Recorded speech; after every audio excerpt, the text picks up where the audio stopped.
dia datang ke pesantren tadi, lamar tinggal di pesantren, diterima. Ternyata karena dia dari orang pedalaman, dia orang pedalaman, bacaan Al-Qur'annya belum bagus, ya, nggak seperti orang-orang yang di pesantren, karena dia bukan ahli ilm, dia bukan muta'alim, tapi dia memang orang di desa yang biasa di kebun, di sawah, jauh dari pusatnya ilmu. Maka saat itulah, karena pengen bisa ngaji dengan baik, pengen bisa hafal Al-Quran, dia duduk belajar ngaji, ngapalkan Quran bersama santri yang lain. Waktu belajar ngaji paling tua, umurnya 60 tahun. Partnernya itu adalah anak-anak usia 6-7 tahun, 6 atau 7 tahun. Sering dikerjain sama anak-anak, kepalanya itu dijita-jita itu. Lari anak kecil tadi, namanya juga anak-anak. Maka beliau mengatakan, gak apa-apa, ini hukuman dulu waktu kecil kurang belajar, ini hukuman dulu waktu remaja kurang belajar. Hasilnya dalam waktu 1 tahun, bapak yang usia 60 tahun ini hafal Al-Quran, hafal Al-Quran. Hasilnya ulamanya, kiainya yang mimpin pesantren itu tahun berikutnya meninggal dunia. Sebelum meninggal dunia wasiat, nanti yang menggantikan saya orang ini yang umurnya 60 tahun. Ternyata dalam 1 tahun berikutnya dia belajar, ilmunya sudah mewarisi ilmu gurunya.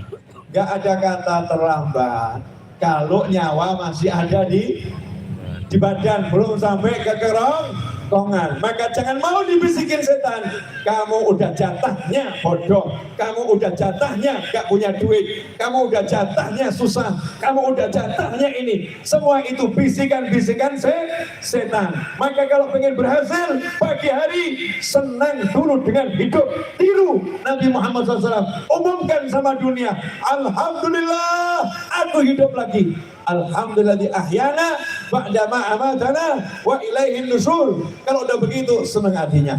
Pelajari Nabi Muhammad SAW, karena di situ ada ilmu hidup yang luar biasa. Gak mungkin hidupnya susah, gak mungkin hidupnya repot, gak mungkin hidupnya gak enak, gak mungkin hidupnya ruwet, tidak mungkin. Kenapa?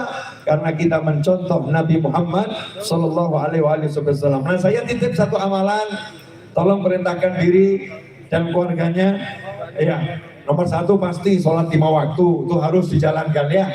Nah, sholat 5 waktu, jangan sholat sendiri, please. Jangan sholat sendiri, tolong jangan sholat sendiri. Sholat kita ini kan belum bagus, yang bagus aja nggak boleh sendiri, apalagi yang belum bagus. Selalu usahakan sholat berjamaah. Ya, sholat berjamaah, walaupun imamnya nggak jelas. Ya, siapa yang nggak jelas? Mungkin suaminya nggak jelas, bacaannya juga nggak jelas. Ya, tapi lebih baik kamu sholat berjamaah. Istri jamaah sama anak perempuannya jamaah. Jangan sholat sendiri, itu yang pertama. Yang kedua, sama orang tua, please, ojo kurang ajar. Sama bapak, sama ibu, percuma ilmu, percuma sugih, percuma pangkat. Kalau cium tangan orang tua saja berat, percuma ya ilmu, percuma sugih, percuma pangkat.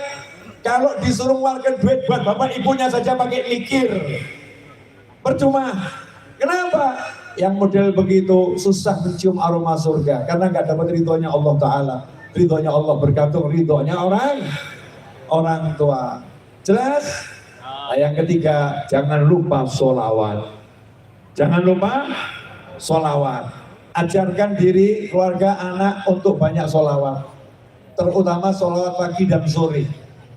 Pagi-pagi boleh kamu pilih, habis sholat subuh boleh, bangun tidur juga boleh. Ada ulama yang menjelaskan itu dijalankan habis tidur, bangun tidur melek baca itu. Ada juga mengajarkan nanti habis sholat subuh rangkaian zikir baca itu. Apa itu? Baca sholawat 10 kali. Pagi 10 kali, sore atau ba'dal maghrib 10 kali. Pertanyaan saya, mudah atau susah? Mudah ya, 10 kali. Tapi setannya banyak. Sebab yang mudah ini pahalanya luar biasa.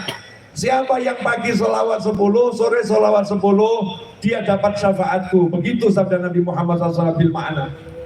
Dapat syafaatnya Nabi. Syafaat Nabi artinya apa? Syafaat itu